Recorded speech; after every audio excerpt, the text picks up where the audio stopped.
আজ থেকে ৬০ ভাগ বেশি ভাড়ায় চলছে গণপরিবহন, তবে মানা হচ্ছে না অর্ধেক যাত্রী নেয়ার নির্দেশনা।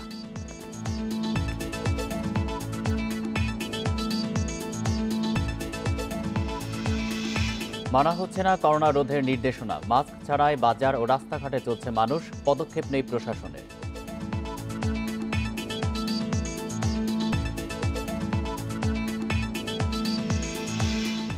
রাঙামাটির বাঘাইছড়িতে JSS-MN লার্মা গ্রুপের কমান্ডার বিশ্বমিত্র হত্যা, সহকর্মীর গুলিতে নিহত।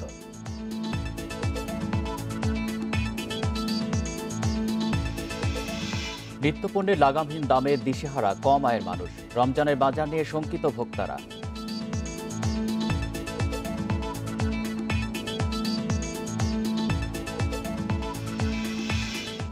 পশ্চিমবঙ্গের বিধানসভা নির্বাচনে দ্বিতীয় দফা ভোট গ্রহণ কাল, সবার নজর নন্দীগ্রামে মুখোমুখি মমতা শুভেন্দু।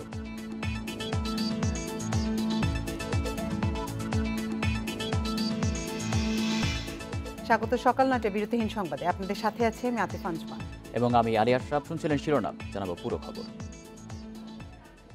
করোনা সংক্রমণ বাড়ায় গণপরিবহনে অর্ধেক যাত্রী পরিবহনের নির্দেশনার পরিপ্রেক্ষিতে আজ থেকে বাসের ভাড়া ৬০% বাড়ানো হয়েছে। মঙ্গলবার সকালে ২ সপ্তাহের জন্য এই সিদ্ধান্ত নেওয়ার কথা জানিয়েছেন সড়ক পরিবহন ও সেতুমন্ত্রী ওবায়দুল কাদের। তবে ১০ দিন আগে অগ্রিম টিকিট কেটে রাখার কারণে ৫০% যাত্রী পরিবহনের নির্দেশ আপাতত বাস্তবায়ন করা সম্ভব হচ্ছে না বলে জানিয়েছে রেল কর্তৃপক্ষ। প্রতিদিন অবনতি হচ্ছে করোনা পরিস্থিতির। ৩ সপ্তাহের ব্যবধানে শনাক্তের হার ২% থেকে বেড়ে হয়েছে ১৮%। স্বাস্থ্য মন্ত্রণালয়ের তথ্য অনুযায়ী স্বাস্থ্যবিধি না মেনে জনসাধারণের অবাধ চলাচলের কারণে বেড়েছে সংক্রমণ। করোনা সংক্রমণ বেড়ে যাওয়ায় বুধবার থেকে দেশের সকল গণপরিবহনে অর্ধেক যাত্রী নেয়ার সাপেক্ষে ৬০% ভাড়া বৃদ্ধির সিদ্ধান্ত নিয়েছে সরকার। যাত্রীদের স্বাস্থ্যবিধি মানার বিষয়টিও নিশ্চিত করতে গণপরিবহনের মালিক শ্রমিকদের নির্দেশনা দেন সড়ক পরিবহন মন্ত্রী।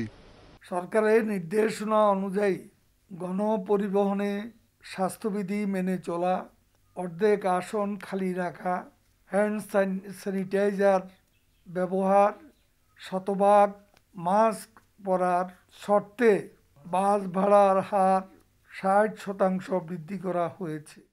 এদিকে রেল কর্তৃপক্ষ বলছে ১০ দিন আগের অগ্রিম টিকিট রাখার কারণে ৫০% যাত্রী পরিবহনের নির্দেশ আপাতত বাস্তবায়ন করা সম্ভব হচ্ছে না। তবে মঙ্গলবার থেকে অর্ধেক সিট ফাঁকা রেখে বাকি সিটগুলোর জন্য টিকিট বিক্রি করা হয়েছে। ফলে আগাম টিকিটের যাত্রী পরিবহন শেষ হলেই অর্ধেক যাত্রী নিয়ে চলবে ট্রেন, আর ভাড়া বাড়ছে না ট্রেনের যাত্রীদের জন্যে। আমাদের ঊর্ধ্বতন কর্তৃপক্ষ আমাদেরকে নির্দেশনা দিয়েছে যে 50% টিকিট বিক্রি করতে হবে এবং করোনা মোকাবেলা করার জন্য যে সমস্ত যেমন স্যানিটাইজার সামনে আমরা দিয়ে রাখছি, পটাশের পানি দিয়ে রাখছি, পাড়ায় যেন ভিতরে ঢুকে। সকল পরিবহনে চলাচলের সময় মাস্ক পরিধান ও হ্যান্ড স্যানিটাইজারের ব্যবহার বাধ্যতামূলক করার নির্দেশনাও দিয়েছে সরকার। রিশাদ হুদা, ইন্ডিপেন্ডেন্ট নিউজ, ঢাকা। সারা দেশে আজ থেকে গণপরিবহনে ভাড়া ৬০% বাড়ানো হয়েছে। আগামী ২ সপ্তাহের জন্য এই সিদ্ধান্ত বহাল থাকবে। এদিকে আজ থেকে গণপরিবহনে অর্ধেক যাত্রী নেওয়ার নির্দেশনা থাকলেও অধিকাংশ ক্ষেত্রে তা মানা হচ্ছে না। আলোচনাতে মহাখালী বাস টার্মিনাল থেকে যোগ দিচ্ছেন সহকর্মী আলামিন হোসেন। আলামিন, অর্ধেক যাত্রী নেওয়ার যে নির্দেশনা সেটি কতটা মানা হচ্ছে, আর স্বাস্থ্যবিধির বিষয়টি জানাবেন, সেটি কি সঠিকভাবে সব জায়গায় মানা হচ্ছে?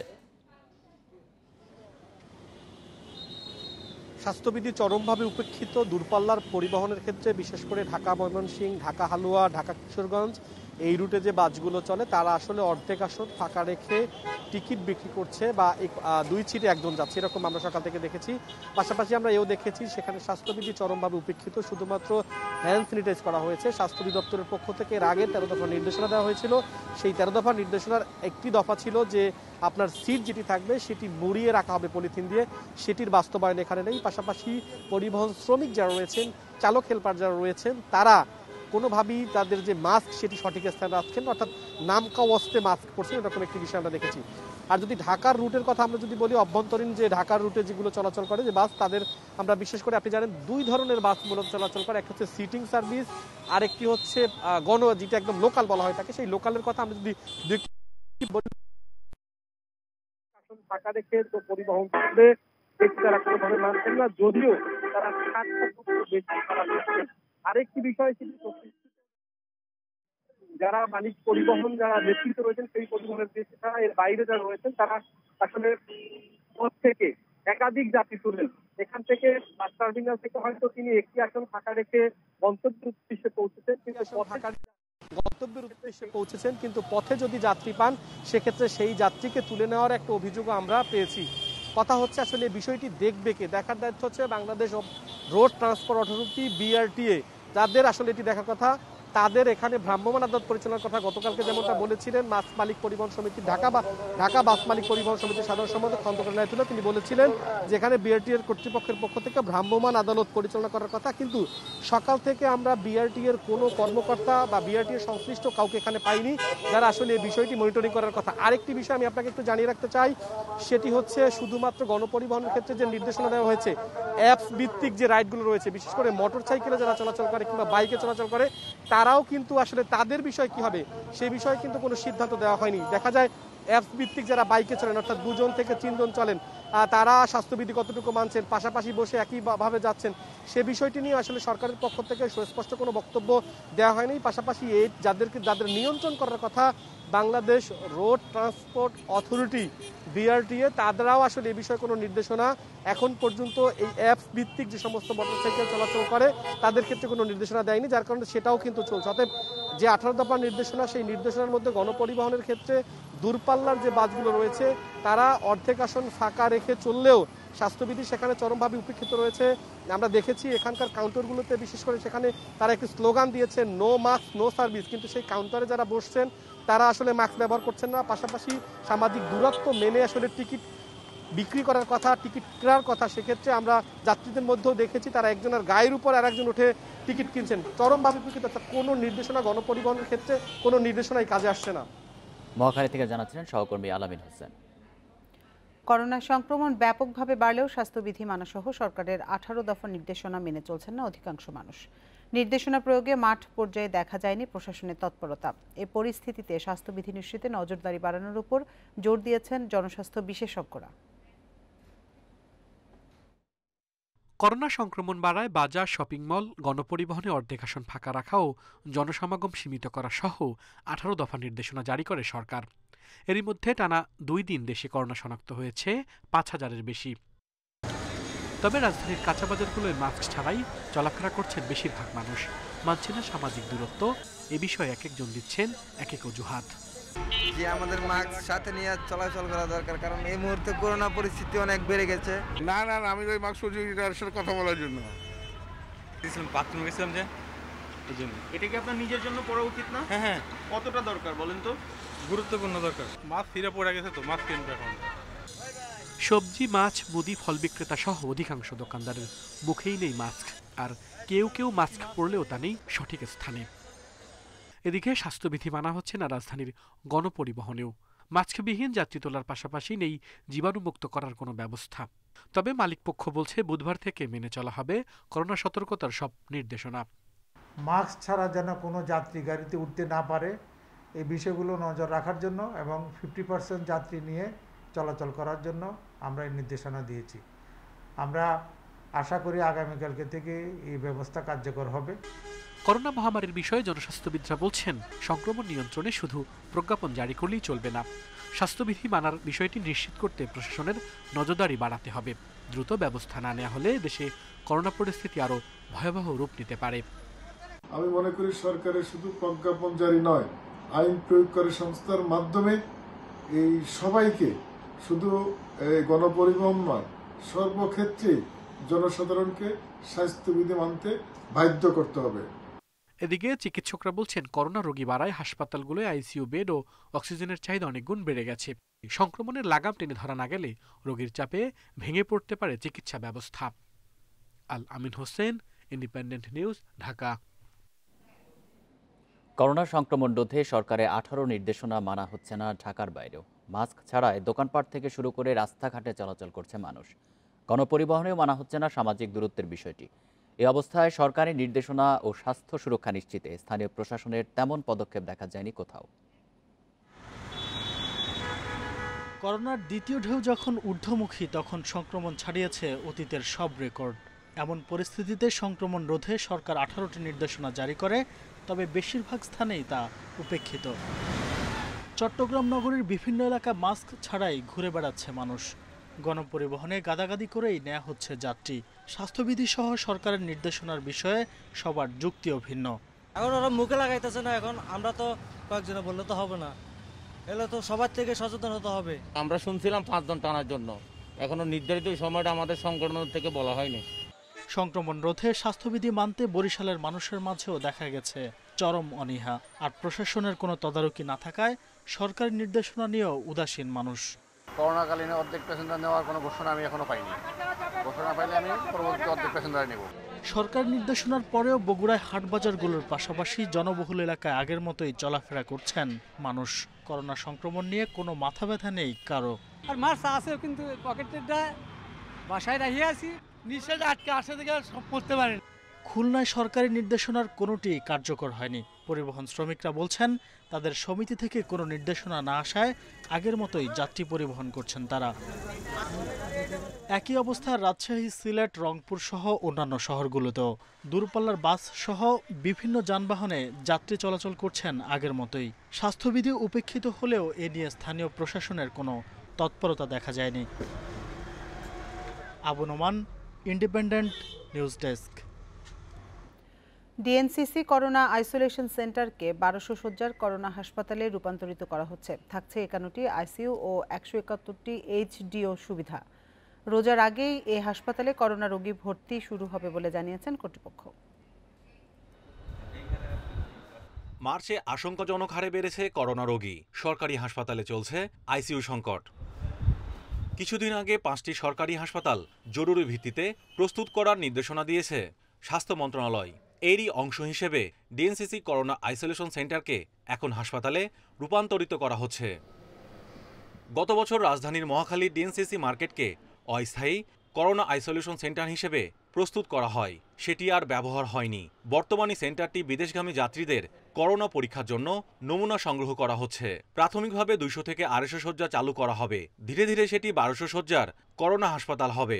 করোনার পেশেন্টের ট্রিটমেন্ট হবে, তো সুতরাং আমাদের অন্য যে সমস্ত পরিবর্তন করা, আমাদের ট্রায়ালস এরিয়া থেকে আরম্ভ করে আমাদের অনেক নিরাপত্তার বিষয় আছে, সেগুলি আমরা ব্যবস্থা করছি দ্রুততার সাথে।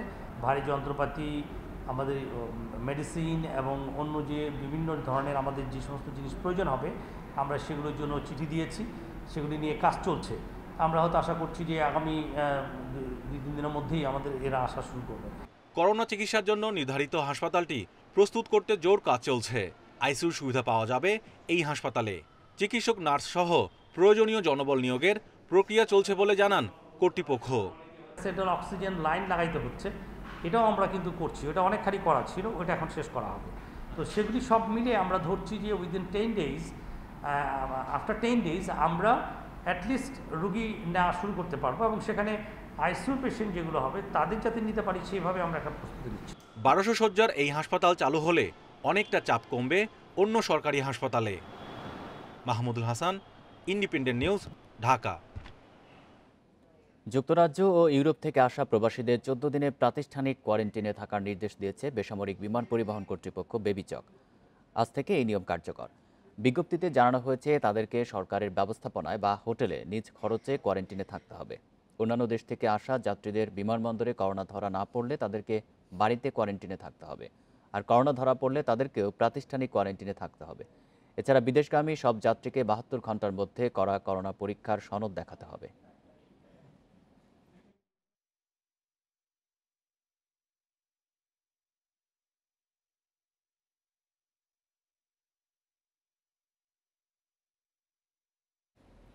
রাঙ্গামাটির বাঘাইছড়িতে দেহরক্ষীর গুলিতে নিহত হয়েছেন জেএসএস লার্মা গ্রুপের সশস্ত্র কমান্ডার বিশ্বমিত্র চাকমা ওরফে যুদ্ধ। মঙ্গলবার রাত 2টার দিকে শহরের বাবুপাড়া এলাকায় এ ঘটনা ঘটে। পুলিশ জানায় 8 সহকর্মীকে নিয়ে নিজ আস্তানা পাহারা দিচ্ছিলেন বিশ্বমিত্র চাকমা। এ সময় কৌশলে তার দেহরক্ষী অন্যদের একটি ঘরে আটকে রেখে বিশ্বমিত্র চাকমাকে গুলি করে পালিয়ে যায়। খবর পেয়ে সকালে পুলিশ ঘটনাস্থল থেকে মরদেহ উদ্ধার করে ময়নাতদন্তের জন্য হাসপাতাল মর্গে পাঠায়। এ ঘটনার পর ওই এলাকায় অতিরিক্ত পুলিশ ও বিজিবি মোতায়েন করা হয়েছে।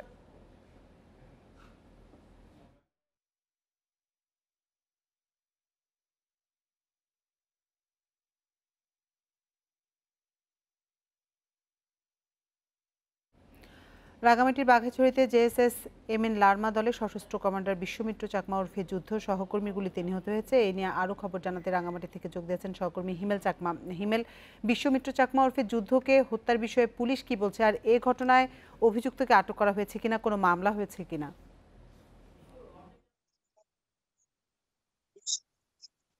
আমরা পেয়েছি সেটা হচ্ছে যে মূলত তারা গত রাত্রে 2টার দিকে বাঘাছড়ির বাবুপাড়ার যে এলাকায় যে জেএসএস এমএন লার্মা গ্রুপের যে প্রধান কার্যালয় সেখানে তারা অবস্থান করেছিলেন এবং সেখানে মূলত এই হত্যাকাণ্ডটি ঘটেছে। তো পুলিশের সাথে আমরা কথা বলেছি এবং এখানকার যে জেএসএস এমএন লার্মা দলের নেতৃবৃন্দের সাথে আমাদের কথা হয়েছে এবং যে অন্য যে প্রত্যেক এলাকার যে প্রতিবেশী রয়েছেন তাদের সাথে কথা হয়েছে, যেটা আমরা জেনেছি যে মূলত গত রাত্রে 2টার দিকে 8 জন সহকর্মী নিয়ে বিশ্বমিত্র চাকমা জেএসএস এমএন লার্মা দলের যে কার্যালয় সেখানে তিনি অবস্থান করেছিলেন এবং সেখানে রাত্রে 6 জনকে ঘুমিয়ে রেখে মূলত বিশ্বমিত্র চাকমা এবং তার সহযোগী পাহারা দিচ্ছিল। এমন সময় সুজন চাকমা কৌশলে যে বাকি 6 জনকে বাইরে থেকে তালা মেরে তিনি তাদের যে নেতা বিশ্বমিত্র চাকমা তিনি তাকে গুলি করে মূলত পালিয়ে যান। এই বিষয়টা এখন পর্যন্ত আসলে কাউকে আটক করা যায়নি, এখনো পর্যন্ত মামলা হয়ে, তবে পুলিশ ঘটনাস্থল থেকে লাশ উদ্ধার করে সেটা ময়নাতদন্ত জেনারেল হাসপাতালে পাঠানোর প্রস্তুতি চলছে। আর একটা বিষয় যে আমরা বিগত সময়ে যেটা দেখেছি সেটা হচ্ছে প্রতিপক্ষের গুলিতে নিহত হওয়ার ঘটনা ঘটলে এই প্রথম একটা তাদের মধ্যে যে একটা কোন দলের কারণে। রাঙামাটি থেকে জানাচ্ছিলেন সহকর্মী হিমেল চাকমা। আপনারা দেখছেন বিরতিহীন সকাল 9টার সংবাদ। আরও যা থাকছে, নতুন করে করোনা বাড়ায় ফের হুমকির মুখে পর্যটন ব্যবসা। পর্যটকদের মানতে হবে স্বাস্থ্যবিধি, বলছে কর্পোরেশন।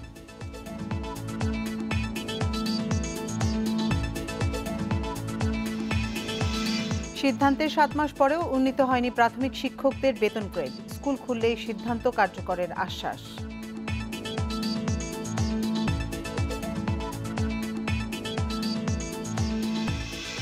নির্দেশ দেওয়া হয়েছে 22 মার্চ, অথচ করোনা চিকিৎসায় নতুন 6 হাসপাতাল এখনও প্রস্তুত হয়নি। কবে নাগাদ সেগুলো চালু হবে তা নির্দিষ্ট করে বলতে পারছে না স্বাস্থ্য অধিদপ্তর। তাদের দাবি নানা সীমাবদ্ধতা রয়েছে, সেগুলো সমাধান করে দ্রুত করোনা চিকিৎসা শুরু হবে 6টিতে। ঢাকায় করোনা চিকিৎসায় সাধারণ বেড রয়েছে 3,389টি। মঙ্গলবার পর্যন্ত ফাঁকা মাত্র 720টি, আর 296 আইসিইউ শয্যার মধ্যে খালি 48টি। পরিস্থিতি সামলাতে গত সপ্তাহে 5টি হাসপাতাল ও একটি ইনস্টিটিউট পুনরায় প্রস্তুত করার নির্দেশ দেয় স্বাস্থ্য মন্ত্রণালয়। মিরপুরে লালকুঠি হাসপাতাল গত বছর করোনা চিকিৎসা দিয়েছে। এই হাসপাতালে আইসিইউ শয্যাও রয়েছে, তবে এবার জনবল সংকটের কারণে চালু করতে পারছে না করোনা চিকিৎসা। 5টা আইসিইউ আছে কিন্তু জনবল নাই। হ্যাঁ, এখানে সেন্ট্রাল অক্সিজেন সিস্টেম আছে কিন্তু ওই কিছু সিলিন্ডারের শর্টেজ আছে, সেটা আমরা ডিমান্ড দিয়েছি। সেই ডিমান্ডটা ফিল আপ করলে আমরা জনবল আসলে আমরা শুরু করতে পারব। 2টি করোনা ওয়ার্ড চালু করার প্রস্তুতি নিচ্ছে শেখ হাসিনা জাতীয় burn and plastic surgery institute, কিন্তু এগুলোতে আগুনে পুড়ে যাওয়া গুরুতর রোগী থাকায় 3 সপ্তাহের আগে চালু করা যাবে না বলে জানিয়েছে কর্তৃপক্ষ।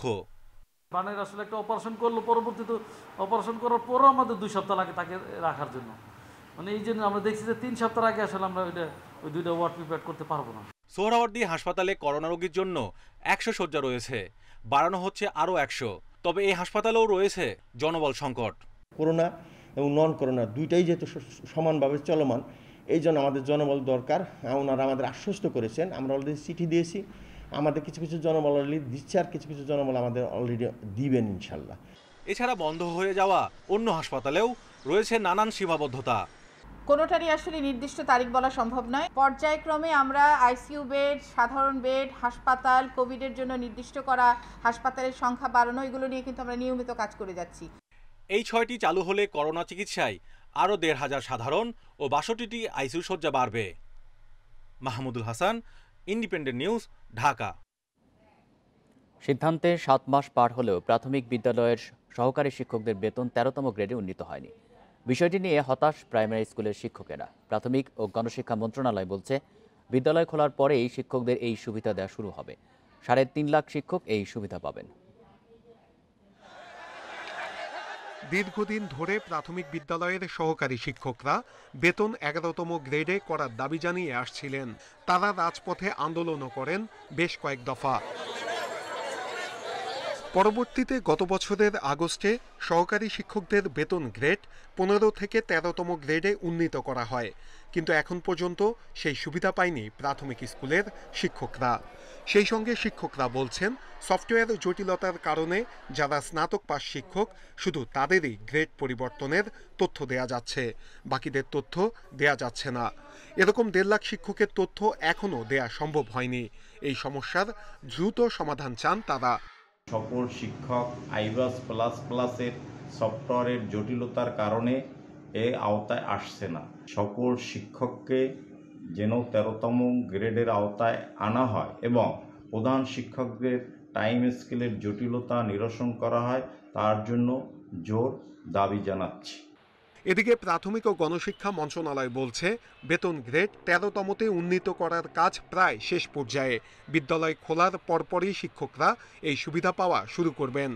আমাদের কিছু কারণে আর কি একটু পিছনে ছিল, তারপরেও আমি মোটামুটি ইতিমধ্যে এটা শেষ করে ফেলছি। আমরা এই বছরই না, স্কুল খোলার পরপর তারা এই সুসংবাদটা পাবে আর কি।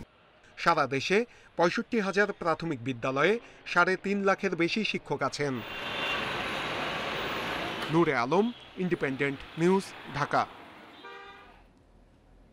নারায়ণগঞ্জে হেফাজতে ইসলামের তাণ্ডবের ঘটনায় 7টি মামলা হয়েছে। এসব মামলায় 140 জনের নামসহ 4 থেকে 5,000 জনকে আসামি করা হয়েছে।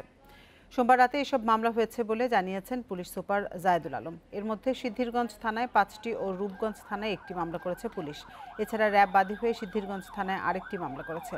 রোববার ঢাকা চট্টগ্রাম মহাসড়কের শিমরাইল সানারপাড় এলাকায় পুলিশ ও গণমাধ্যম কর্মীদের উপর হামলা, গাড়িতে অগ্নিসংযোগ ও দোকানপাটে ভাঙচুর চালায় হেফাজতের নেতাকর্মীরা। এসব ঘটনায় 10 গণমাধ্যম কর্মী সহ অর্ধশতাধিক ব্যক্তি আহত হন। এ সময় 7টি কাভার্ড ভ্যান, 6টি ট্রাক সহ অন্তত 20টি যানবাহন জ্বালিয়ে দেওয়া হয়। গতকালকে রাতে সিদ্ধিরগঞ্জ থানা পুলিশ বাদী হয়ে 5টি মামলা করেছে এবং 1টি মামলা করেছে র্যাব বাদী হয়ে। 5টি মামলার মধ্যে 4টি মামলাই সন্ত্রাস দমন আইনে এবং সাথে বিস্ফোরক দ্রব্যাদি আইন, এবং র্যাবের মামলাটিও সন্ত্রাস দমন আইনে মামলা হয়েছে। এই মামলায় প্রায় 136 জন এজাহার নামে আসামি আছে। এর বাইরেও অজ্ঞাত প্রায় 26-27 আসামি আছে। এদিকে ব্রাহ্মণবাড়িয়ায় হেফাজতের তাণ্ডবের সময় প্রেস ক্লাবে অগ্নিসংযোগ ও সাংবাদিক নির্যাতনের ঘটনায় বিক্ষোভ ও প্রতিবাদ সভা করেছেন স্থানীয় সাংবাদিকরা। মঙ্গলবার দুপুরে প্রেস ক্লাবের সামনে থেকে বিক্ষোভ মিছিল শুরু হয়ে শহরের বিভিন্ন এলাকা প্রদক্ষিণ করে। পরে প্রেস ক্লাবের সামনে অনুষ্ঠিত হয় প্রতিবাদ সভা। এ সময় বক্তারা সাংবাদিকদের উপর হামলাসহ জেলা জুড়ে হেফাজতের তাণ্ডবের নিন্দা জানিয়ে দোষীদের চিহ্নিত করে বিচারে আওতায় আনার দাবি জানান। এদিকে প্রেস ক্লাবে তাণ্ডবের ঘটনায় এখনও কোনো মামলা হয়নি। শুক্র, শনি ও রোববার হামলায় জেলা প্রেস ক্লাব সভাপতি সহ বেশ কয়েকজন গণমাধ্যম কর্মী আহত হন। জ্বালিয়ে দেওয়া হয় প্রেস ক্লাব সহ শহরের কয়েকটি গুরুত্বপূর্ণ স্থাপনা।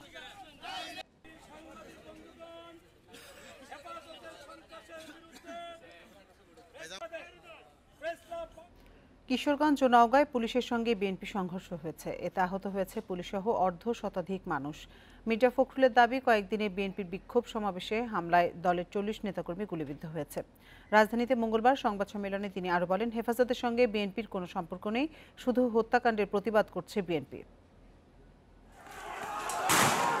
পুলিশের সাথে হেফাজত কর্মীদের সংঘর্ষ ও প্রাণহানির প্রতিবাদে সারা দেশে বিক্ষোভ কর্মসূচি পালন করছে বিএনপি। এর অংশ হিসেবে কিশোরগঞ্জের একরামপুরে বিক্ষোভ মিছিল বের করে বিএনপি নেতাকর্মীরা। এতে পুলিশ বাধা দিলে শুরু হয় সংঘর্ষ। এতে 3 পুলিশ সহ অন্তত 15 জন আহত হন। নিষেধ করার এক পর্যায়ে তারা আমাদের দিকে বৃষ্টির মতো ইট পাটকেল নিক্ষেপ করতে থাকে, লাঠি সোটা নিয়ে আমাদের উপর আক্রমণ করতে আসে। তখন আমরা পরিস্থিতির নিয়ন্ত্রণে গ্যাস শর্টগান আমরা ব্যবহার করে পরিস্থিতির নিয়ন্ত্রণে আনি। এই বিষয়ে একজনকে জিজ্ঞাসাবাদের জন্য আটক করা হয়েছে। নওগাঁতেও পুলিশের সঙ্গে বিএনপির নেতাকর্মীদের সংঘর্ষ বাধে। আহত হয় 7 পুলিশ সহ কমপক্ষে 50 জন। এদিকে চট্টগ্রামে পুলিশের সংঘর্ষের ঘটনায় নগর বিএনপির সভাপতি ডাক্তার শাহাদাত হোসেন সহ ৫৭ জনের বিরুদ্ধে ২টি মামলা হয়েছে। গ্রেপ্তার করা হয়েছে ১৬ জনকে। এ পরিস্থিতিতে বিএনপির গুলশান কার্যালয়ে সংবাদ সম্মেলন ডাকেন মির্জা ফখরুল। তিনি অভিযোগ করেন, বিএনপির বিক্ষোভ সমাবেশে হামলা চালিয়েছে পুলিশ ও আওয়ামী লীগের নেতাকর্মীরা। পুলিশ ও আওয়ামী সন্ত্রাসীদের ন্যক্কারজনক হামলা ও পুলিশের গুলিবর্ষণ, নেতাকর্মীদেরকে আহত গ্রেফতার করার ঘটনার আমি তীব্র নিন্দা ও প্রতিবাদ জানাচ্ছি। হেফাজতের সঙ্গে আমাদের কিন্তু এই প্রোগ্রামগুলোতে কোনো সংস্রব নেই। আমরা হেফাজত রাজনৈতিক সংগঠন নয়। আমরা সরকার যেহেতু এই হত্যাকাণ্ড করেছে, সেই হত্যাকাণ্ডের প্রতিবাদ আমরা করছি। এ সময় বিএনপির নেতাকর্মীদের অবিলম্বে মুক্তি দাবি করেন তিনি। সুলতানা জাহান মিতু, ইন্ডিপেন্ডেন্ট নিউজ, ঢাকা। বিদেশি না থাকায় দেশীয় পর্যটকদের কেন্দ্র করে চলছিল পর্যটন ব্যবসা। তবে নতুন করে করোনার প্রকোপ বেড়ে যাওয়ায় আবারও হুমকির মুখে ব্যবসায়ীরা। পর্যটন কর্পোরেশন বলছে, করোনার মধ্যে ব্যবসা চালাতে হলে মানতে হবে স্বাস্থ্যবিধি। করোনার কারণে ১ বছরের বেশি সময় ধরে বিদেশিদের আগমন নেই। দেশি পর্যটকরাও যেতে পারছেন না বিদেশে। এ অবস্থায় ডিসেম্বর, জানুয়ারি ও ফেব্রুয়ারি এই ৩ মাসে অভ্যন্তরীণ পর্যটনে মানুষের ঢল নামে। অভ্যন্তরীণ পর্যটনকে গুরুত্ব দিয়ে তাই ব্যবসায়ীরাও কিছুটা ঘুরে দাঁড়ানোর চেষ্টা করছেন। দেশে করোনা পরিস্থিতি বেড়ে যাওয়ায় আবারও অভ্যন্তরীণ ভ্রমণে বিধিনিষেধ দিয়েছে। যুদ্ধ করে কিন্তু আমরা দাঁড়ানোর চেষ্টা করতেছি। সো যদি লকডাউনের দিকে যায় তাহলে আবার টোটালি বসে পড়বে। হ্যাঁ, এখানে অনেক আপনার এক একটা ট্রাভেল এজেন্সি সাথে এখানে বিভিন্ন আপনার স্টাফরা জড়িত আছে। পুরোপুরি বন্ধ করে দেন, তাহলে তো ব্যবসার প্রশ্নই আসে না। মানুষজন ঘর থেকে বাইরে হবে না, আসবে না, কেউ যাবে না, তাহলে তো আমাদের ব্যবসাটা প্রায় বন্ধ হওয়ার মতো হয়ে যাবে। বাইরের কান্ট্রি ডেস্টিনেশনগুলো ওপেন হয়ে যায়, তখন আউটবাউন্ড ট্যুরিজম, ইনবাউন্ড ট্যুরিজম এবং ডোমেস্টিক ট্যুরিজম সকল ব্যবসায়ী এই রিলেটেড সকল বিজনেসই ভালোর দিকে যাবে। পর্যটন কর্পোরেশনের চেয়ারম্যান জানান, দেশে দ্বিতীয় দফায় করোনার প্রভাব বেড়ে যাওয়ায় মানুষের চলাচলে কিছুটা নিষেধাজ্ঞা দেওয়া হয়েছে। পর্যটন খাত সচল রাখতে তাই বিশ্ব স্বাস্থ্য সংস্থার গাইডলাইন অনুসরণ করার পরামর্শ তার। যখন দেখব তার এই না মানার কারণে অন্যের ক্ষতির কারণ হয়ে যাচ্ছে, জনস্বার্থ বিঘ্নিত হচ্ছে, আমরা সকল ইউনিট প্রধানকে বলে দিয়েছি, আপনারা অবশ্যই জেলা প্রশাসনের যে মোবাইল কোড ইউনিট আছে, পুলিশ আছেন, পুলিশ বিভাগ, এদেরকে জানানোর জন্য। সবচেয়ে বেশি ক্ষতিগ্রস্ত পর্যটন খাতের ব্যবসা টিকিয়ে রাখতে এই মুহূর্তে বিনা শর্তে ঋণ পাওয়ার নিশ্চয়তা দেওয়ার পাশাপাশি পরিচালনা ব্যয় কমানোর দাবি ব্যবসায়ীদের। Sohel Rana, independent news, Dhaka. Corona ভাইরাসের দ্বিতীয় পর্যায়ে সংক্রমণ ঠেকাতে সরকার সতর্ক অবস্থানে থাকলেও খাগড়াছড়ির পর্যটন কেন্দ্রগুলোতে এর প্রভাব পড়েনি। ৬ শর্তে পর্যটন কেন্দ্র খুলে দেওয়া হলেও তার একটিও মানা হচ্ছে না। কর্তৃপক্ষের পক্ষ থেকেও নেই তেমন কোনো ব্যবস্থা। গাঢ় সবুজ পাহাড়ের মিলন মেলা আর মেঘের খেলা মুগ্ধ করে যে কাউকে। তাই করোনা মহামারীর মধ্যেও দর্শনার্থীরা ছুটে যাচ্ছেন খাগড়াছড়ির পর্যটন কেন্দ্রগুলোতে। তবে করোনা সংক্রমণ রোধে পর্যটন কেন্দ্রগুলোতে স্বাস্থ্যবিধি মানার নির্দেশনা থাকলেও তা মানছে না কেউই। বেশিরভাগ মানুষই ঘুরে বেড়াচ্ছেন মাস্ক ছাড়া, বজায় থাকছে না সামাজিক দূরত্ব। পর্যটকরা স্বাস্থ্যবিধি না মানায় ব্যাপক হারে করোনা সংক্রমণ বাড়ার শঙ্কা দেখা দিয়েছে। স্বাস্থ্যবিধি নিশ্চিতে অনেকটা নীরব প্রশাসনও। মাস্কটা মানে ভিতরে ব্যাগে মানে অস্থির হয়ে গেছি, তো এই জন্য ব্যাগে রাখছি। একটু গরম তো এই জন্য খুলে নিলাম। পকেটে মাস্ক আছে, মাস্ক ইউজ করি না, যদি অসচেতন ছিলাম, কিন্তু চেষ্টা করব জনবহুল জায়গায় মাস্ক ব্যবহার করার। স্বাস্থ্যবিধি মানাতে সব ধরনের ব্যবস্থা নেওয়ার দাবি পর্যটন কেন্দ্রের কর্মকর্তাদের। আমাদের কাউন্টারে যেখানে ওখানে আমরা মাস্ক ব্যবহার করার জন্য আমরা বিজ্ঞপ্তি ওখানে আমাদের লাগানো আছে, তারপরেও আমরা ওখানে দাঁড়িয়ে ওদেরকে মাস্ক লাগানোর জন্য ওদেরকে বলি। নতুন করে করোনা সংক্রমণ বেড়ে যাওয়ায় স্বাস্থ্যবিধি নিয়ে সচেতনতা বাড়ানোর উদ্যোগের কথা জানিয়েছে ট্যুরিস্ট পুলিশ। যে পর্যটক যে মাস্ক ছাড়া ঘোরাফেরা করতেছে, আমরা তাদেরকে মাস্ক বিতরণ করতেছি। মোটামুটি সংক্রমণ থেকে যাতে দূরে থাকতে পারে সেই প্রয়োজনীয় ব্যবস্থা আমরা নিচ্ছি। করোনা সংক্রমণের কারণে টানা ৫ মাস বন্ধ থাকার পর গত বছরের ২৮ আগস্ট ৬ শর্তে সীমিত পরিসরে খুলে দেয়া হয় পর্যটন কেন্দ্রগুলো। Independent news desk. নিত্যপণ্যের ঊর্ধ্বমুখী দামে দিশেহারা কম আয়ের মানুষ, বিশেষ করে রমজানের বাজার নিয়ে শঙ্কিত ভোক্তারা। দাম তো কমছেই না, বরং প্রতিনিয়তই বাড়ছে কোনো না কোনো পণ্যের দাম। সরকারি নানা আশ্বাস এলেও তাতে এখন আর বিশ্বাস নেই ক্রেতাদের। রাজধানীর মোহাম্মদপুরের বাসিন্দা রশিদুজ্জামান চাকরি থেকে অবসর নিয়েছেন গত বছর করোনা শুরুতে।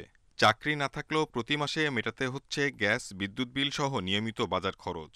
নিত্যপণ্যের দাম বাড়ায় এখন পারিবারিক প্রয়োজন অনুযায়ী ব্যয় করতেই হিমশিম খেতে হয় তাকে। আমার তো ইনকাম নাই আর কি, খালি খরচ, তার মধ্যে যদি এডিশনাল খরচটা আসে, আমি তো প্রতি মাসের বাজেট কিন্তু আমি করে নেই। তো এই যে বাজেটের এক্সেস, বাজেটটা কোথা থেকে আসবে? এবং এই যে এখন যদি এক্সেসটা খরচ হয়, পরবর্তীতে আমার আরও সাফারিংস হবে। চাল, ডাল, সাথে আটা, চিনি, আবার মুরগি, গরুর মাংস কিংবা পেঁয়াজ, রসুন, স্বস্তি নেই কোনো পণ্যেই। সরকারি হুঁশিয়ারি তোয়াক্কা না করে দাম বাড়াচ্ছেন ব্যবসায়ীরা।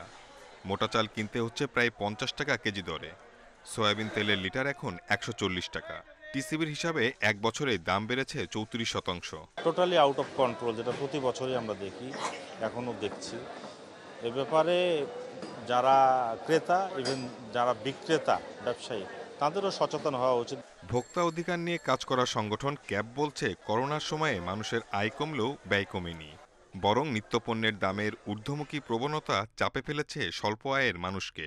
ভোক্তার জন্য খুবই কষ্ট হচ্ছে। ভোক্তাদের রীতিমতো কিছু কিছু ব্যবসায়ী যেমন ভোক্তাদের দূর করে ডাকাতি করার মতো অবস্থা করতেছে। বাজারে গেলে পণ্যের যেই দাম বাজারে থাকার কথা সেই দাম তো নাই, বরং তার চেয়ে আরো অনেক বেশি দামে মানুষকে পণ্য ক্রয় করতে হচ্ছে। সরকার যদি এই ব্যবস্থা দূর করতে হলে সরকারকে আরো বেশি কঠোর হতে হবে। নিত্যপণ্যের বাড়তি দামে লাগাম টানতে বাজার তদারকির পাশাপাশি টিসিবির কার্যক্রমকে জোরদারের তাগিদ ক্যাবের। Shahid Ahmed, independent news, Dhaka. ক্ষতিপূরণ বাবদ বেশি অর্থ লাভের আশায় সিরাজগঞ্জের বিভিন্ন এলাকায় সড়কের পাশে রাতারাতি নির্মাণ হচ্ছে বহুতল ভবন। বঙ্গবন্ধু সেতুর পশ্চিম পাড় থেকে রংপুর পর্যন্ত মহাসড়ক 4 লেনের উন্নীত করার জন্য জমি অধিগ্রহণ করা হচ্ছে, এমন খবরে ওই তৎপরতা। তবে নতুন ভবন দেখিয়ে অর্থ নেয়ার সুযোগ থাকবে না বলে জানিয়েছে কর্মকর্তারা।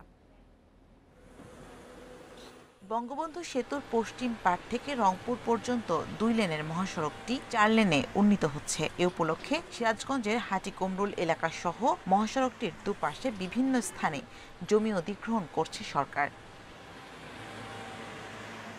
মহাসড়কের পাশে স্থাপনার পরিবর্তন বা নতুন নির্মাণে নিষেধাজ্ঞা দিয়ে গণবিজ্ঞপ্তি জারি হয়েছে এরই মধ্যে। যদিও সেসব নিয়ম নীতির তোয়াক্কা না করেই রাতারাতি প্রস্তাবিত জমির ওপর নিম্নমানের সামগ্রী দিয়ে ভবন নির্মাণ করছে অসাধু চক্র। উদ্দেশ্য ধরেন যে সরকার ধরেন যে একতলা হল্লি পারে আর একতলা দেখা যাইতে টেহার কোটি কোটি পাইতে, একতলা হচ্ছে আর একতলা হল্লি পারে আরো ডবল। এগুলো যে করতেছে রাতারাতির মধ্যে, এগুলো বিল্ডিং সবগুলোই ঝুঁকিপূর্ণ, এটার কোনো বেস নাই। এই আশায় নির্মাণ করতেছে যে এখানে প্রতি ফুট সরকার 4,500 টাকা ক্ষতিপূরণ দিব, তাহলে আমরা শত শত কোটি টাকা এই সরকারের টাকা হাতায় নিতে পারবো। এই আশায় তারা এই কাজগুলা অতি দ্রুত দিন রাত্রি মিলা করতেছে। যদিও নতুন ভবনের মালিকরা বলছেন সব নিয়ম নীতি মেনেই সড়কের পাশে ভবন নির্মাণ করছেন তারা। জায়গাটা কিনে রাখছিলাম, দোতলা বাসা হুস্তা, পরে মনে হয় বাদবাহী কাজ করছি। যখন মনে হয় নোটিশ করলে একটা যে কাজ বন্ধ, তারপরে কাজ বন্ধ। অনিয়ম দুর্নীতি এড়াতে যাচাই বাছাই করেই ক্ষতিপূরণের টাকা দেয়া হবে বলছেন সংশ্লিষ্ট কর্মকর্তারা। ক্ষতিগ্রস্ত হওয়ার বা আতঙ্কিত হওয়ার কিছু নাই, কিন্তু অসৎ উদ্দেশ্যভাবে কোনো কিছু করলে সেটা মানে কোনো লাভ পাবেন না। অসৎ উদ্দেশ্যে কোনো ভবন তৈরি করে কম্পেনসেশন পাওয়ার আশায়, তাহলে কিন্তু সেই কম্পেনসেশন পাবে না। কারণ হচ্ছে যে আমাদের যে ভিডিও করার আছে, ওই ভিডিওর বাইরে যদি কোনো স্ট্রাকচার আমরা দেখি, সেটার কিন্তু ক্ষতিপূরণ তারা পাবে না। এশিয়ান ডেভেলপমেন্ট ব্যাংকের সহযোগিতায় 4 লেনের মহাসড়ক নির্মাণে ব্যয় ধরা হয়েছে প্রায় 700 কোটি টাকা। Independent news desk. সাতক্ষীরার খোলপেটুয়া নদীর বেড়িবাঁধ ভেঙে আশাশুনি উপজেলার জেলেখালী, দয়ারঘাট সহ 3টি গ্রাম প্লাবিত হয়েছে। মঙ্গলবার দুপুরে নদী তীরের দয়ারঘাট এলাকায় 4টি পয়েন্টে বেড়িবাঁধ ভেঙে জোয়ারে পানি ঢুকে পড়ে গ্রামে। এতে কমপক্ষে 50টি মাছের ঘের ও 100 বাড়ি প্লাবিত হয়েছে। আশাশুনি সদর ইউনিয়ন পরিষদের চেয়ারম্যান সেলিম রেজা মিলন জানান, দয়ারঘাট এলাকায় বেড়িবাঁধ দীর্ঘদিন ধরে ভঙ্গুর অবস্থায় ছিল। হঠাৎ জোয়ারের পানি চাপ বাড়ায় দেখা দেয় ভাঙন। পানি উন্নয়ন বোর্ডের নির্বাহী প্রকৌশলী আবুল খায়ের জানিয়েছেন, টেকসই বেড়িবাঁধ নির্মাণের জন্য এরই মধ্যে 1,38,00,000 টাকার দরপত্র আহ্বান করা হয়েছে।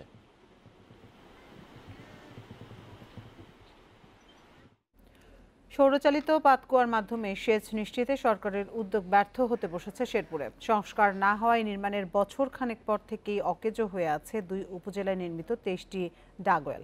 কৃষকের সঞ্চিত অর্থে এসব পাতকুয়া সংস্কারের কথা থাকলেও আশানুরূপ সুবিধা না পাওয়ায় তাতে অনীহা কৃষকদের। শেরপুরের নকলা ও নালিতাবাড়িতে 2016-17 অর্থবছর থেকে 2018-19 অর্থবছরে নির্মাণ করা হয় 23টি ডাগওয়েল বা সৌরচালিত পাতকুয়া। কাজের বিনিময়ে টাকা কাবিটা প্রকল্পের আওতায় এসব পাতকুয়া নির্মাণে ব্যয় হয় প্রায় 2,26 লক্ষ টাকা। এই প্রযুক্তিতে সৌরচালিত পাম্পের মাধ্যমে পাতকুয়া থেকে পানি উত্তোলন করে তা পাইপের মাধ্যমে পাঠানো হয় জমিতে। শুরুর দিকে এসব পাতকুয়া থেকে জমিতে পর্যাপ্ত সেচ দেওয়া গেলেও ধীরে ধীরে কমতে থাকে এর কার্যকারিতা। যে বছর দিয়েছে এই বছর থেকে পানি বাড়িয়েছে 1 বছর, আর এই 2 বছর চলতেছে পানি আয় না, নষ্ট। যেভাবে পানি প্রথম উঠছে এখন ওইভাবে উঠে না। অন্য মেশিন দিয়ে আমরা কাজ চালাইতেছি, এই মেশিন কোনো কাজেরই হচ্ছে না, অকাজে পড়ে রয়েছে। প্রকল্পের নিয়ম অনুযায়ী একটি পাতকুয়া থেকে সুবিধা পান 41 কৃষক। মাসিক অর্থ সঞ্চয় করে সুবিধাভোগীরা এসব পাতকুয়ার প্রয়োজনীয় সংস্কার করবেন এমন কথা থাকলেও প্রত্যাশা মতো সুবিধা না পাওয়ায় তাতে আগ্রহী নন কৃষকরা। এখন এই পাতকুয়াতে পানি আসে না, ডেইনি নাই, এটা আর কি করার আছে? এই পানি হয়তো বাড়বো করে আমার মনে হয় না। প্রয়োজনীয় সংস্কার করা হলে এসব পাতকুয়া আবারও আগের মতো কার্যকর হয়ে উঠবে বলছেন সংশ্লিষ্টরা। পাতকুয়ার যে সব ছোট ছোট ত্রুটি আছে সেগুলোকে যদি একটু মেরামত করে দেওয়া যায় তাহলে পরে স্থানীয় কৃষকরা আবার পাতকুয়ার থেকে পানি নিয়ে তাদের ফসল চাষ করতে পারবেন এবং পাতকুয়াগুলো আবার সঠিকভাবে চলবে। কৃষি উন্নয়ন কর্পোরেশনের ক্ষুদ্র সেচ প্রকল্পের তত্ত্বাবধানে নির্মিত এসব পাতকুয়া সরকারি উদ্যোগের সংস্কারের দাবি সুবিধাভোগীদের। Independent news desk. 2 দিন কিছুটা কম থাকার পর বিশ্বে আবারও বেড়েছে করোনায় প্রাণহানি। 24 ঘন্টায় 11,000 মানুষের মৃত্যু হয়েছে। এর আগের 2 দিন এই সংখ্যা ছিল 7,000-এর আশপাশে। এ নিয়ে বিশ্বে মোট প্রাণহানি ছাড়ালো 28,15,000। নতুন 5 লাখ শনাক্ত নিয়ে এই পর্যন্ত আক্রান্তের সংখ্যা 12,87,00,000-এর বেশি। এদিকে আবারও একদিনে মৃত্যুর রেকর্ড হয়েছে ব্রাজিলে। মঙ্গলবার দেশটিতে 3,668 জন মারা গেছে। যুক্তরাষ্ট্রে মৃত্যু হয়েছে 872 জনের। নতুন শনাক্ত 62,000-এর বেশি। ভারতে এবছরের সবচেয়ে বেশি মৃত্যু হয়েছে মঙ্গলবার, প্রাণ গেছে 355 জনের। এছাড়াও ইতালিতে 529, পোল্যান্ডে 461 ও রাশিয়ায় 409 জনের মৃত্যু হয়েছে।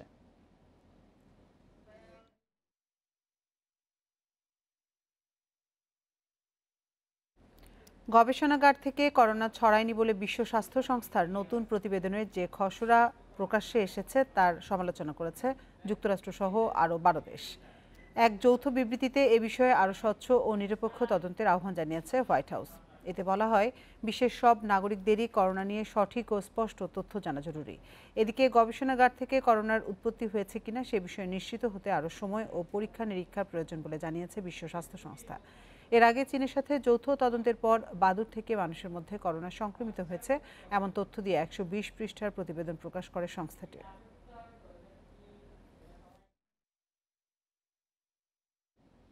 ভারতের পশ্চিমবঙ্গের বিধানসভা নির্বাচনে 2য় দফা ভোট গ্রহণ আগামীকাল। এই দফার ভোটে সবার নজর নন্দীগ্রামে, যেখানে মুখোমুখি মুখ্যমন্ত্রী ও তৃণমূল নেত্রী মমতা ব্যানার্জি ও বিজেপির শুভেন্দু অধিকারী। আছেন বাম কংগ্রেস সংযুক্ত মোর্চার তরুণ প্রার্থী মীনাক্ষীও। পশ্চিমবঙ্গের বিধানসভা নির্বাচনের 2য় ধাপের ভোট বৃহস্পতিবার। শেষ দিনের প্রচারে বিজেপি প্রার্থী শুভেন্দু অধিকারীকে সঙ্গে নিয়ে নন্দীগ্রামে ভারতের স্বরাষ্ট্রমন্ত্রী অমিত শাহ করেছেন 4টি রোড শো। সংবাদ সম্মেলনে অমিত শাহ জানান, নন্দীগ্রামে মমতাকে সরালেই বাংলায় পরিবর্তন সম্ভব। তার দাবি, বড় ব্যবধানে জিতবেন শুভেন্দুই। এ সময় রাজ্যে নারীদের সুরক্ষা নিয়েও প্রশ্ন তুলেন অমিত শাহ। नंदीग्राम में ममता दीदी को हराने से पूरे बंगाल में परिवर्तन अपने आप हो जाएगा। নন্দীগ্রামে মমতাকে হারালেই পুরো বাংলায় পরিবর্তন আসবে। আমি যখন এখানে এসেছি দুঃখজনক খবর পেয়েছি। মমতা যেখানে বাড়ি ভাড়া করে থাকছেন সেখান থেকে 5 কিলোমিটারের মধ্যে এক নারী ধর্ষণের শিকার হয়েছেন। নারীর সুরক্ষা নিয়ে সোচ্চার মমতা কি করছেন? আপনি থাকা অবস্থায় এমন ঘটনা কিভাবে ঘটলো? একই দিনে আরও বেশ কটি কর্মসূচি করেন শুভেন্দু। শেষ বেলায় শুভেন্দুর সমর্থনে রোড শো করেন জনপ্রিয় তারকা মিঠুন চক্রবর্তী। এদিকে ভোটের প্রচারে মঙ্গলবারও জনসভা করেন তৃণমূলের প্রার্থী মমতা বন্দ্যোপাধ্যায়। তার প্রচারের কয়েক জায়গায় বিজেপির সমর্থকদের জয় শ্রীরাম স্লোগানে দুপক্ষের মধ্যে উত্তেজনা ছড়িয়ে পড়ে। তবে সমর্থকদের শান্ত থাকার পরামর্শ দেন তৃণমূল নেত্রী। ভোট করতে এসছে চলে যাবে, ভোটের সময় একটু কষ্ট করে শান্তিপূর্ণভাবে কোনো দাঙ্গাতে না গিয়ে, কোনো সংঘাতে না গিয়ে, কোনো ঝগড়ায় না গিয়ে, কোনো পড়োচড়ায় পা না দিয়ে, শুনুন মাথায় রাখবেন, কুল কুল তৃণমূল, ঠান্ডা ঠান্ডা কুল কুল, আর ভোট পাবে জোড়া ফুল, ঠিক আছে? এর আগে নন্দীগ্রামে গণহত্যার জন্য শুভেন্দু ও তার বাবার উপর দায় চাপান মমতা। তবে এতদিন এর দায় দিয়ে আসছিলেন সাবেক মুখ্যমন্ত্রী বুদ্ধদেব ভট্টাচার্যকে। এতেই সমালোচনায় পড়েন মমতা। অডিও বার্তায় বাংলাকে বাঁচানোর আকুতি জানিয়ে বাম মোর্চার বুদ্ধদেব বলেন, তৃণমূল ও বিজেপির রেশারেশিতে হুমকিতে পশ্চিমবঙ্গ। পশ্চিমবাংলাকে বিপদ থেকে রক্ষা করুন, গণতান্ত্রিক ধর্মনিরপেক্ষ সরকার তৈরি করে পশ্চিমবঙ্গে নতুন ইতিহাস তৈরি করুন। সায়রা খান, ইন্ডিপেন্ডেন্ট নিউজ। নিউজিল্যান্ডে ব্যর্থতার বৃত্তেই আটকে আছে বাংলাদেশ। নেপিয়ারের সম্ভাবনা জাগিয়েও দ্বিতীয় টি-20 হেরে সিরিজ হাতছাড়া হয়েছে। কিউইরা বৃষ্টি আইনে ম্যাচ জিতেছে 28 রানে। 170 রানের টার্গেটে সৌম্যের ঝোড়ো 50 আশার সঞ্চার করেছিল। তবে রানের চাপে দ্রুত উইকেট হারিয়ে 142-এ থেমেছে মাহমুদুল্লাহর দল। বৃষ্টি আইনে 16 ওভারে 148 টার্গেট, এমনটা জেনে উইকেটে বাংলাদেশের 2 ওপেনার। অথচ 1.3 ওভার খেলার পর চারদিকে অস্বস্তি, ছুটোছুটি। মাঠে খেলা বন্ধ, ম্যাচ রেফারির রুমে বাংলাদেশ ম্যানেজমেন্টের উপস্থিতি। জানা গেল টার্গেটে ভুল হয়েছে, হবে 16 ওভারে 170 রান। অবিশ্বাস্য এক ভুলের সাক্ষী হলো নেপিয়ার। এই ম্যাচেও কাটেনি লিটনের হতাশা, কিন্তু ব্যর্থতা জেরে সৌম্যের সেরাটা পাওয়া গেছে। 25 বলে 3-6 আর 5-4-এ করেছেন 50। তার ব্যাটে চড়েই স্বপ্ন দেখা বাংলাদেশে, কিন্তু নাইম শেখের সঙ্গে পার্টনারশিপ জমলেও তার স্লো ব্যাটিং শেষ পর্যন্ত বিপদ বাড়ায়। আর ব্ল্যাক ক্যাপ পেসারদের গতির সামনে অসহায়ত্ব স্পষ্ট মাহমুদুল্লাহ, আফিফ, মিঠুনদের। শেষ দিকে দরকার ছিল পাওয়ার হিটিং, কিন্তু সেটা না মেলায় লড়াই হলো, কিন্তু হারের বৃত্ত ভাঙা গেল না। এর আগে শুরুর মোমেন্টাম আসে মুস্তাফিজের বদলি হয়ে নামা তাসকিনের হাত ধরে। এলেনকে দ্রুতই ফেরানোর পর সাইফুদ্দিনের আঘাত, তার শিকার গাপটিল। আগের ম্যাচে খরচে শরীফুল এদিন ছিলেন নিয়ন্ত্রিত। ইনফর্ম কনওয়েকে ফিরিয়ে প্রথম আন্তর্জাতিক উইকেট শিকার বাহাতি এই পেসারের। মেহেদির ডাবল স্ট্রাইকে 111 রানে 5 উইকেট হারায় কিউইরা, কিন্তু সেই সুযোগ ধরে রাখা যায়নি। পুরো সিরিজে পিচ্ছিলি থেকে গেছে বাংলাদেশের ফিল্ডারদের হাত। ফিলিপসের 50-তে বিপদ সামলে নিয়ে বড় স্কোরের পথে এগোয় স্বাগতিকরা। 5 উইকেট 173 রানে বৃষ্টিতে খেলা আটকে যায়। ফেরার পর বাংলাদেশের সে নতুন টার্গেটের বিভ্রান্তি, আর সবশেষ 142 রানে আটকে বাংলাদেশের হার 28 রানে। Muhammad Nazim, independent news. আজ টুঙ্গিপাড়া থেকে বাংলাদেশ গেমসের মশাল আসবে ঢাকায়। কাল ভিডিও কনফারেন্সের মাধ্যমে আসর উদ্বোধন করবেন প্রধানমন্ত্রী শেখ হাসিনা। করোনা পরিস্থিতি বিবেচনায় সব ধরনের প্রস্তুতি সম্পন্ন করেই বাংলাদেশ গেমস আয়োজনে তৈরি অলিম্পিক অ্যাসোসিয়েশন। তবে সীমিত করা হবে ভিআইপি গেস্ট ও দর্শক সংখ্যা। আবারও বাড়ছে করোনার প্রাদুর্ভাব, শঙ্কায় পড়েছে বঙ্গবন্ধু বাংলাদেশ গেমস। ফলে পরিকল্পনায় আসছে কিছু পরিবর্তন। তবে সফলভাবে গেমস আয়োজনের আশা এখনও ছাড়েনি বিওএ। সার্বিক পরিস্থিতি বিবেচনায় সরকারের তরফ থেকে এসেছে 18 দফা নির্দেশনা। উদ্বোধনী সমাপনী সহ গেমসে থাকবে কঠোর স্বাস্থ্যবিধি। সরকার যখন কোনো বিধিমালা আরোপ করে তো মিডিয়া তো দিয়েছে, এটা সকলের রেসপন্সিবিলিটি তাকে অনুসরণ করা। আমরা তো কিন্তু এর বাইরে না। আমরা খুব বেশি সংখ্যক দর্শককে কিন্তু জায়গা দিতেও পারতেছি এমনিতে। একটা চেয়ার ছেড়ে দিয়ে অর্ধেক সংখ্যক চলে আসবে। এমন পরিস্থিতিতে কিছুটা শঙ্কা দেখছেন শুটিং স্পোর্ট ফেডারেশনের মহাসচিব। স্বাস্থ্যবিধি নিশ্চিতে খেলোয়াড়দের কয়েক ভাগে অংশগ্রহণের কথাও জানান তিনি। এই রিস্কের জন্য আমরা প্রিকশন নিয়েছি। যেগুলি ফাইনাল খেলবে সেখানে বেস্ট 8, আর যেখানে ফাইনাল খেলবে না বেস্ট 3 and 4 এরকম করে আমরা বাছাই করব। 3টা লেভেল ভাগ করতে পারি শুটার, তাহলে আমাদের জন্য সুবিধা। যারা হাই লেভেল তাদের একটা সার্টেন টাইমে তাদের ছেড়ে দিতে হবে। 1 এপ্রিল উদ্বোধন হলেও বেশ কিছু ইভেন্টের খেলা আগেই শুরু হয়েছে। মঙ্গলবার মিরপুর ইনডোরে শুরু হয়েছে ফেন্সিং ইভেন্টের খেলা, শেষ হয়েছে নারী ক্রিকেট, চলছে ছেলে ও মেয়েদের ফুটবল, বুধবার মাঠে গড়াবে hockey. Kamrul Hasnat, independent news, Dhaka. তৃতীয় ও শেষ টি-20 খেলতে অকল্যান্ডে বাংলাদেশ। কাল দুপুর 12টায় নিউজিল্যান্ডের বিপক্ষে হোয়াইট ওয়াশ এড়ানোর মিশন। এদিকে দ্বিতীয় ম্যাচে পরাজয় ছাপিয়ে আলোচনায় ডিএল মেথড নিয়ে বিভ্রান্তি। এমন অপেশাদার আচরণে বিভক্ত tiger head coach Russell Domingo. আর এই ম্যাচ থেকে প্রাপ্তি খুঁজে শেষ টি-20তে ইতিবাচক থাকতে চান অধিনায়ক মাহমুদুল্লাহ রিয়াদ। নেপিয়ারের আবহাওয়া ভুগিয়েছে। ক্রিকেটের প্রতিষ্ঠিত নিয়মে দৃশ্যপটে ডাকওয়ার্থ লুইস মেথড। এদিন অবিশ্বাস্য এক বিভ্রান্তির সাক্ষী বাংলাদেশ। 16 ওভারে 148 টার্গেট, ব্যাটিং শুরুর পর বদলে হয়েছে 170। আয়োজকদের এমন অপেশাদার আচরণে বিরক্ত tiger head coach Russell Domingo. আমি এমন কোনো ম্যাচ দেখিনি যেখানে বৃষ্টির পর দুই ওপেনার টার্গেট না জেনে উইকেটে গেছে। 5 ওভার কিংবা 10 ওভারে আমাদের টার্গেট কত থাকবে সবই আমাদের জানা থাকার কথা ছিল, অথচ সেই তালিকা প্রিন্ট করার দেরির অজুহাত দিয়ে মাঠে নামানো খুব অপেশাদার আচরণ। আমি খুবই হতাশ। স্বভাবতই ব্যাটিং পক্ষের জন্য এমন সিদ্ধান্ত হতে পারে ছন্দপতনের কারণ, তবে বিষয়টিকে কাঠগড়ায় দাঁড় করাতে নারাজ মাহমুদুল্লাহ। দ্বিধা তো ছিলই। আমরা জানতাম না ডিএল মেথডের লক্ষ্য কত হচ্ছে। স্কোরবোর্ডের লক্ষ্যমাত্রা বারবার বদলে যাচ্ছিল। খেলা এমন হতেই পারে। চরম হতাশার সফর শেষের পথে। আর একটা টি-20 পর যেন হাফ ছেড়ে বাঁচা। যদিও শেষ সুযোগে ইতিবাচক থাকতে চান মাহমুদুল্লাহ। নাইম ও সৌম্য আমাদের মোমেন্টাম এনে দিয়েছিল, তবে অলরাউন্ড নৈপুণ্যে ম্যাচে পার্থক্য করে দিয়েছেন ফিলিপস। অস্বস্তির মাঝেও প্রাপ্তি টপ অর্ডারের ফর্মে ফেরা। হোয়াইট ওয়াশ এড়াতে এটাই আত্মবিশ্বাসের রসদ। নিউজিল্যান্ডের মাঠ বড্ড অপয়া। আরও একটা সফর জয়শূন্য থাকার শঙ্কা এখন বাংলাদেশের সামনে। সাইদ সাদি, ইন্ডিপেন্ডেন্ট নিউজ। অ্যান্টিগা টেস্টের দ্বিতীয় দিন শেষে সুবিধাজনক অবস্থানে ওয়েস্ট ইন্ডিজ। প্রথম ইনিংসে কার্লোস ব্রাথওয়েটের সেঞ্চুরিতে 354 রানে বোর্ডে তোলে উইন্ডিজরা। তবে জবাবে 3 উইকেট হারিয়ে শ্রীলঙ্কার সংগ্রহ 136 রান। 287 রান নিয়ে দ্বিতীয় দিন শুরু করে ওয়েস্ট ইন্ডিজ। আগের দিন 99 রানে অপরাজিত থাকা ব্রাথওয়েট তুলে নেন ক্যারিয়ারের নবম সেঞ্চুরি। কর্নওয়ালকে 73 রানে ফেরান লাকমাল। শেষ দিকে চামিরা, রোজ ও ব্রাথওয়েটকে আউট করলে স্বাগতিকদের ইনিংস থামে 354 রানে। জবাবে 77 রানে 3 উইকেট হারিয়ে চাপে পড়ে শ্রীলঙ্কা। মাঝে লাহিরু তিরিমান্নের 50 অতিথিদের সংগ্রহ বাড়ায়। দলকে আর বিপদে পড়তে দেয়নি দীনেশ চান্দিমাল ও ধনঞ্জয় ডি সিলভা। দিন শেষে চান্দিমাল 34 ও ডি সিলভা 23 রানে অপরাজিত থাকেন। বিশ্বকাপ বাছাই পিছিয়ে থেকেও জয় পেয়েছে পর্তুগাল। লুক্সেমবার্গকে হারিয়েছে 3-1 গোলে। এদিকে গোল উৎসব করেছে বেলজিয়াম। বেলারুশকে 8-0 গোলে বিধ্বস্ত করেছে বেলজিয়ানরা। আর জিব্রাল্টারকে 7-1 গোলে উড়িয়ে দিয়েছে নেদারল্যান্ডস। প্রতিপক্ষের মাঠে প্রথমার্ধেই পিছিয়ে পড়ে পর্তুগাল। স্বাগতিকদের 30 মিনিটে এগিয়ে নেন রদ্রিগেজ। প্রথমার্ধের শেষ দিকে পর্তুগালকে সমতায় ফেরান দিয়াগো জোতা। বিরতি থেকে ফিরেই ব্যবধান দ্বিগুণ করেন ক্রিস্টিয়ানো রোনালদো। জাতীয় দলের হয়ে রোনালদোর এটি 103 নম্বর গোল। ম্যাচ শেষের 10 মিনিট আগে ব্যবধান 3-1 করেন পালিনিয়া। এদিকে বেলারুশকে গোলবন্যায় ভাসিয়ে জয়ে ফিরেছে বেলজিয়াম। 8-0 ব্যবধানের জয়ে জোড়া গোল করেছেন ভানাকেন ও ট্রোজার্ড।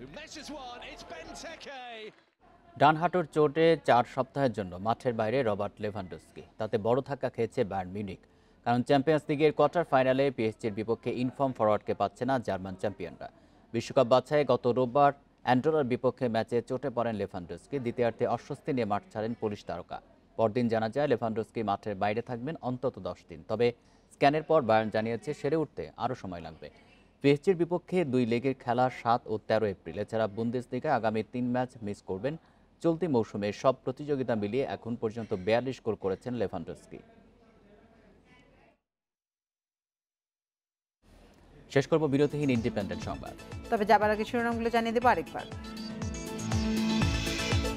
আজ থেকে 60 ভাগ বেশি ভাড়ায় চলছে গণপরিবহন, তবে মানা হচ্ছে না অর্ধেক যাত্রী নেয়ার নির্দেশনা।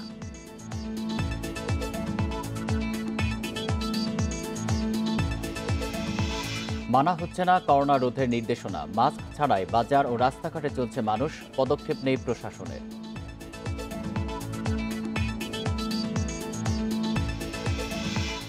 রাঙামাটির বাঘাইছড়িতে JSS-MN লার্মা গ্রুপের কমান্ডার বিশ্বমিত্র হত্যা। সহকর্মীর গুলিতে নিহত।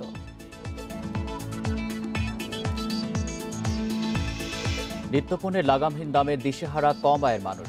রমজানে বাজার নিয়ে শঙ্কিত ভোক্তারা।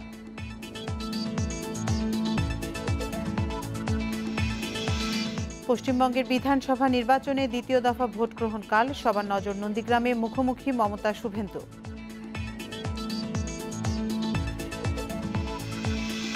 এই ছিল সকাল ৯টার বিরতিহীন সংবাদে। ইন্ডিপেন্ডেন্ট টেলিভিশনের সব খবরের আরো বিস্তারিত জানতে চোখ রাখুন ফেসবুক, ইউটিউব এবং টুইটারে। ধন্যবাদ সবাইকে।